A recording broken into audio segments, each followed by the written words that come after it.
I'm gonna steal the Declaration of Independence. Welcome back to the Millennial Classics, y'all. My name is Q, and on this channel, we talk about the best and most memorable movies, books, and culture-changing events from our generation. We are talking about a true classic. It's The Adventures of Huckleberry Finn. It is a classic like no other. But I wanted to review James. If you don't know what James is, it was like best book of 2024, but it's basically Jim's perspective in the Huck Finn universe, right? And I was very excited, but I was thinking to myself, what do I remember from Huck Finn? I remember as a kid reading through this book and thinking it was truly an adventure. I was like, the title got it right. But then rereading it now as an adult, I'm like, God damn. I'm almost happy that we read it in high school because it shows the trust the adults had in the mindsets of teenagers, right? And no one died. No one thought it was the end of the world. There was no race riots because we read Mark Twain's Adventures of Huck Finn. But reading it now as an adult, you look back and you're like, dang, this book is intense. Like, obviously, slavery and the racism, yes, that's like the idea of it and all of it is horrible and horrific. But it is history, so you got to do it. That's number one. But number two, it is also quite a violent book. The shepherds and the grangers, it's just insanity. Huck meets a kid. Huck ends up pushing him into the river after he gets shot dead for a feud no one in the family remembers. Mark Twain is a genius, and Huck Finn is such a good main character for, I don't know how to describe it. He's this blank slate that we as the readers get to use to judge the society that Huck is in, which makes sense as to why James is such a big hit. Well, maybe not. After I read it, I'll tell you why, if it's a big hit or not. Sometimes, people just read books because, that's what everyone else is reading. But we'll find out when we get through James. I did enjoy this book. Mark Twain's a genius. Obviously, it's a true classic. Let's talk about Huck. He's a really good kid. When I said that this book allows you to see the world in like early to mid 1800s, pre-Civil War America, Huck finds a way to cut through the bullshit of all of the stuff that people hold near and dear to what they believe is this world and the big ideas and meanings of this world. And I love that Huck does that in the most innocent and commonsensical way ever. So let me just give you a few examples of what made this book so fun for me to reread, or I would say read, because what was I doing in high school, right? In the beginning, he lives with, I think, Miss Watson, but he lives in this town. His dad, Pap, comes back into town and takes him away. Before his dad comes back into town, we find out that he is friends with this kid, Tom Sawyer, and Tom Sawyer is a learned boy, and he reads and he likes all these stories and he wants to live out these adventures stories that he reads about.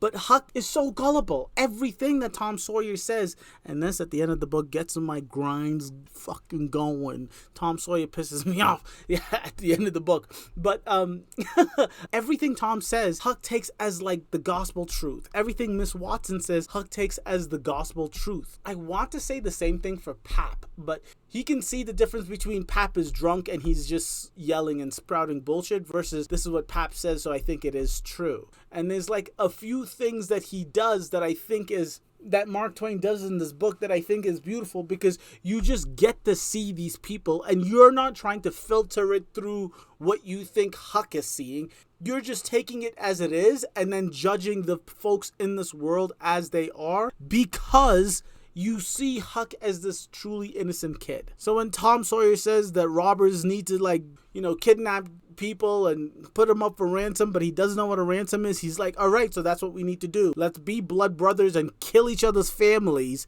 if we don't all agree. It's insane. Miss Watson talks to him about God, how to be a civilized boy. Miss Watson says God is real, you should pray. Huck isn't saying, I don't believe in God because this doesn't make sense. He just says, why doesn't this make sense? And the thing that he's pointing to when talking about Miss Watson and religion is, I see you pray all the time. I see the pastor pray all the time.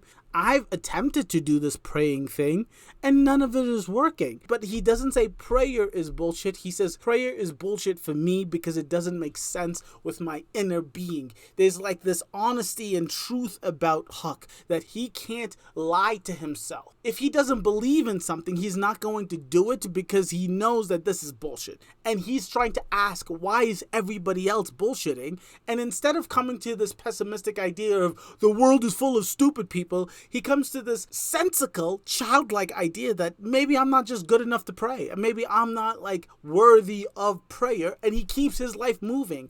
It's honorable that that's where he lands. He doesn't question the big ideas until later in the book, because he does question some real big ideas in 1830 fucking Illinois, America. And one of the big questions that he asks in the beginning of the book, when he runs away, he's with his pap is beating him up in this cabin in the woods. He has to pretend he fakes his own death. He runs away. When he gets to this island that he stops at, he finds Jim, who's also running away from Miss Watson. Jim is Miss Watson's slave, and they begin their adventure together. And right at the beginning of this adventure, it happens again. His conscience is arguing with the world as it is. His conscience is saying, Jim is my friend. Jim has always been kind to me, good to me, and he's choosing to run away. The world is saying, Jim is Miss Watson's property. You need to do the right thing and tell someone that Jim is a runaway slave. There's this monologue that Huck has with himself. How can I take Miss Watson's property, who has been nothing but good to me, and help her property run away? I don't know if this is the scene in the book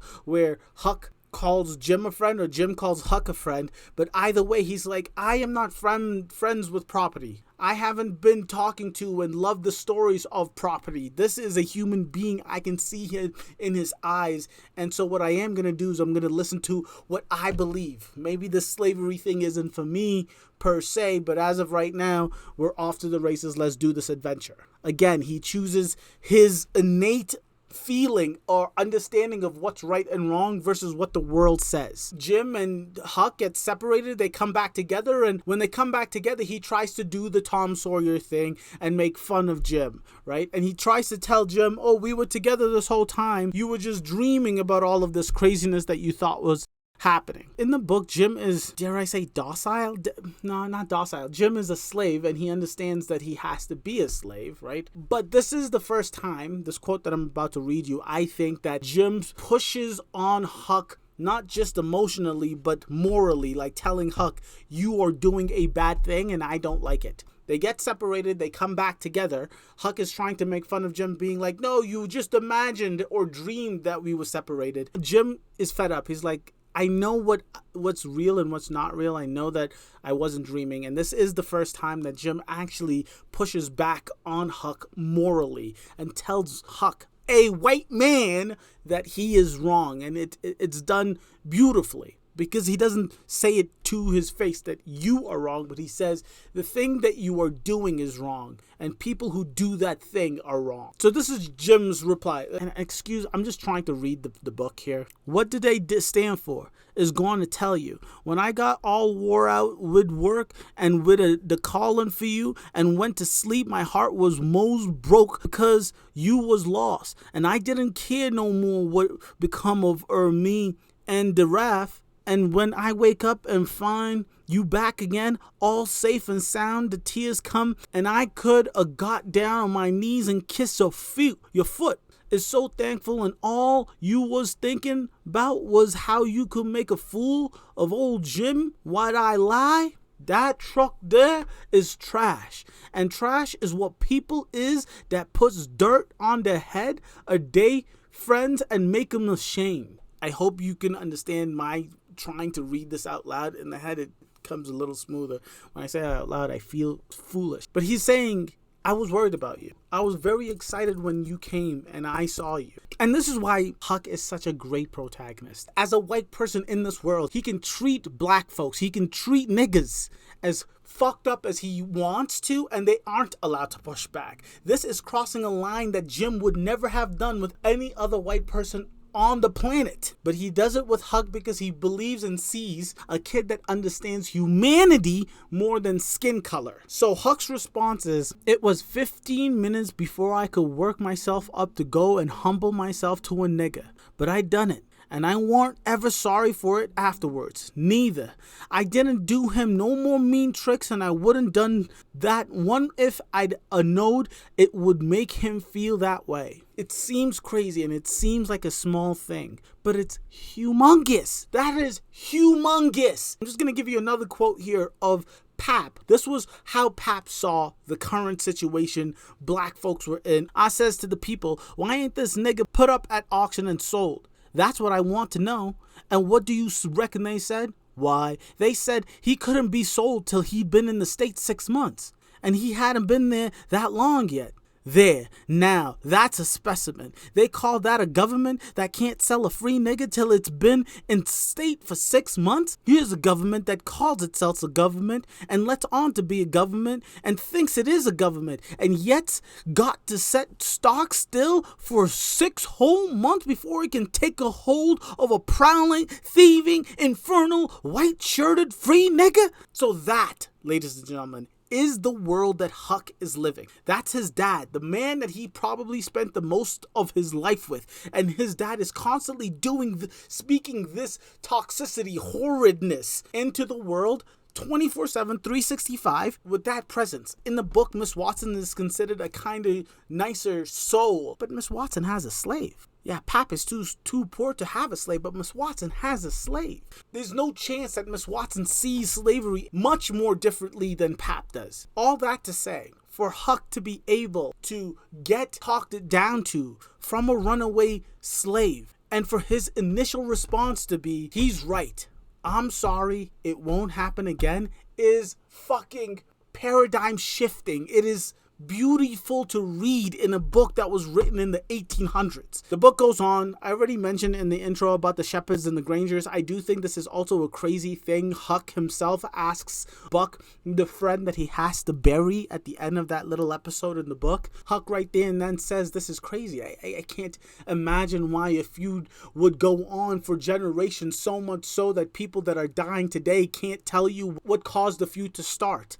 And again, that's another example of Huck fighting with the constructs of the world that he's living in. The Duke and the King is the first time where Huck sees right through the bullshit immediately and is not gullible enough to believe anything that the two con men are saying or doing or whatever, but they are clearly con men. So when they call themselves the King and the Duke, Huck is like, first of all, how are you still the king? How did you live this long? You're telling me you're king and queen. You were just running away and you jumped on a raft with the poorest white person you've ever seen and a slave. You know, I'm not that dumb. I appreciate the quickness in which Huck picked all of this up. The King and the Duke are a huge part of this book, but it is just one crazy con after another. There was this one thing where I just wanted to highlight Mark Twain's writing. He describes this girl with having the most sand he's ever seen in a person, and I'm like obsessed with the way he's using the word sand. So this is just at the end of the King and Duke's scheming, but Huck decides, I can't hang out and let these two people steal from this beautiful family with the widow, one of the girls. He speaks of her in this way after she says she's going to pray for him. This is Huck's response to the girl telling him she's going to pray for Huck. Pray for me? I reckon if she knowed me, she'd take a job that was more nearer her size. But I bet she done it just the same. She was just that kind. She had the grit to pray for Judas if she took the notion. There weren't no back down to her. You may say what you want to, but in my opinion, she had more sand in her than any girl I ever see. In my opinion, she was just full of sand. And I want to know so badly what Mark Twain means, what Huck means by sand. In the comment section, let me know what you think he means by sand, because it's so beautiful. But he keeps going. It sounds like flattery, but it ain't no flattery. And when it comes to beauty and goodness too, she lays over them all. I ain't ever seen her since that time that I see her go out of that door. No, I ain't ever seen her since, but I reckon I've thought of her a million times, and of her saying she would pray for me, and if ever I'd have thought it would do any good for me to pray for her, blamed if I wouldn't have done it or bust. I know my reading of it is wild. When I'm reading it in my head, it's a lot smoother, but it's just hard to speak the way it's written and try to make it sound real and not fucking ridiculous. But it's just beautifully done. Not only do I love this book, reading this book was a joy, was a true joy going through these chapters. And then we get to the end of the book. We get to the end of the book where the King and the Duke sell Jim to this town because this is their way of trying to escape. And then Huck has to free Jim. As great of a book this is, this ending, The ending of the book is good. It's Tom Sawyer that makes me want to just like fucking, before Tom Sawyer gets involved, Huck has to make a decision on his own. Am I going to steal a runaway slave and help him run away a second time? So Huck wants to write a letter to Miss Watson, letting Miss Watson know, Jim, your slave is actually down here. Don't let him get sold down south. But he can't bring himself to do it. This is what he ends up telling himself. It was a close place. I took it up and held it in my hand. I was trembling because I got to decide forever betwixt two things, and I knowed it. I studied a minute, sort of holding my breath, and then says to myself, all right then, I'll go to hell, and tore it up. It was awful thoughts and awful words, but they was said, and I let them stay said, and never thought no more about reforming. I shoved the whole thing out of my head and said I would take it up wickedness again. I would take up wickedness again, which was in my line, being brung up to it, and the other weren't. And for a starter, I would go to work and steal Jim out of slavery again. And if I could think up anything worse, I would do that too, because as long as I was in and in for good, I might as well go the whole hog. This is the cherry on top of this book. In the beginning of the book, I'm telling you, he's not questioning the validity of God or the validity of religion, but this is it. Huck is deciding, I can't let Miss Watson know about Jim running away. I'm going to help him run away be a runaway slave a second time over. And that feels more right to me. That feels more right to me than what the entire world is telling me, what my culture is telling me, what God is telling me. That is bravery, that is courage, that is wisdom beyond Huck's universe. I'm going to be going to hell believing in me and doing the thing that feels right to me. Maybe hindsight is 2020. The book does come out after the Civil War, so maybe Mark Twain was writing this throughout the entire time the war was going on, but after the war is won, yes, I would say it's easier to say slavery is bad in a book after the war is ended, but this is like a year after the war is ended. It's not like the culture is like, oh my goodness, black folks are good now. No, this is literally segregation has just begun. It's truly brave for Mark Twain to have put this in the book. And the very little in the intro about this book, it does say that Mark Twain, a couple of months, he was actually in the military during the Civil War, but he was fighting for the South. Whatever it was, for him to come out with this book at that time is bravery in levels I can't explain. He does it in such a beautiful way through Huck in this book. You come to find out at the very end of the book that Tom Sawyer knew that Jim was free. All of these things that Huck was doing to try to free Jim was unnecessary when he could have just said, Jim, you're free. All of these adventures that Huck has gone through, he doesn't stand up to Tom even for 1 second. In the ending of the book, he tells Tom, you know everything, I don't. You have the best ideas, I don't. I'm going to just do everything you say. There's a couple of times where he pushes back a little bit in ways that are insignificant to the other human beings in these plans, mainly being Jim. Like, the end of this book makes me want to read James so bad, because the end of this book makes me want to punch Tom in the face 100,000 times. Tom is having this adventurous time, this really cool time of making this prison escape for Jim so convoluted, so dramatic, so big for unnecessary reasons. I mean, there's 100 times where they could have just let Jim go and everyone could have escaped with no problem, but Tom needed it to be this huge adventure in his head, so they did the craziest things, made him carve into metal his name and all these weird calligraphy signs and things. And the thing that got me to the core of who I am is in the earlier part of the book, Jim is very anti spiders and rattlesnakes specifically, because it just goes against his belief or his superstitions. But Tom forces it on Jim. You have to do this if we're going to get you free. All of this for naught, because they end up getting caught at the end. And not only do they end up getting caught, they end up getting caught because Jim decides to help Tom when he gets shot in the leg. All of this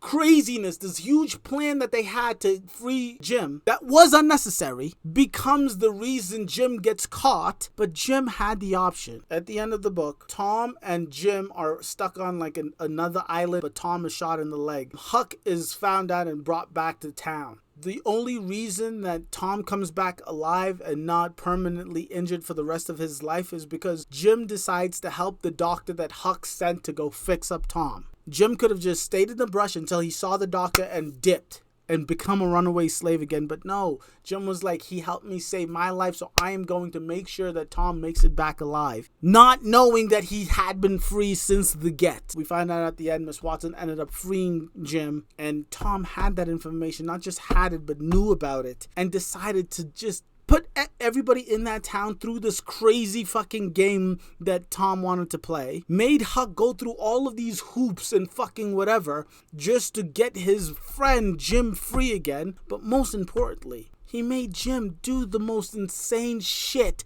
just to get a kick out of his version of what an adventure is. My hot take for this book: I don't see where Huck is going to grow out of this gullibility. And if Huck and Tom were to continue to be Huck and Tom, I can imagine, dare I say, Huck and Tom becoming King and the Duke. And we know how we feel about the King and the Duke in this book, because the King and the Duke in this book are horrible people. I guess the perspective is different because the King and the Duke are trying to do things for their own wealth and gain. But so is Tom. He's trying to do all of these crazy fucking things, putting everybody else in peril just so he can have an adventurous time. In fact, he keeps telling Huck throughout the book, I wish we could be doing this for 37 years because then it would be the greatest prison escape ever. And yes, maybe I'm like putting too much into this, and maybe that's just Tom's young brain just wanting everything to be an adventure. Sure, I get it. I believe it. But my question is, when does that stop? Well, yeah, obviously you guys can tell I am a huge fan of Huck Finn. I want to read this to my son like as soon as I possibly can, along with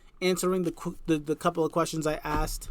What does Sam mean when he's talking about the girl from that town? Do you think me believing that Huck and Tom becoming the King and Duke is an insane interpretation of the ending of this book? I don't think that that's what's going to happen. My question is, I think that is a possibility, a very likely possibility. I want Huck to put his foot down and say, Tom, this is stupid, we're not doing that. If I can see that happen, maybe I don't believe they become the King and the Duke. But up until I see that happen, which I haven't, I believe that there's a possibility, and not a zero, it's not a very low likelihood, right? 30-40% chance Huck and Tom might become the King and the Duke. And then last but not least, how young do you think is too young to read Huck Finn? When can I read this, The Little Man? That's the question. Because I love this book. Mark Twain is a genius, ladies and gentlemen. All right, that is my very convoluted, very long, very excited review of Huckleberry Finn. I'm like 3 chapters into James, so I can already see like kind of where the book is going. But yeah, we'll talk about James when we talk about James. Check out that review. It'll be the link will be in the comment section below. Deuces.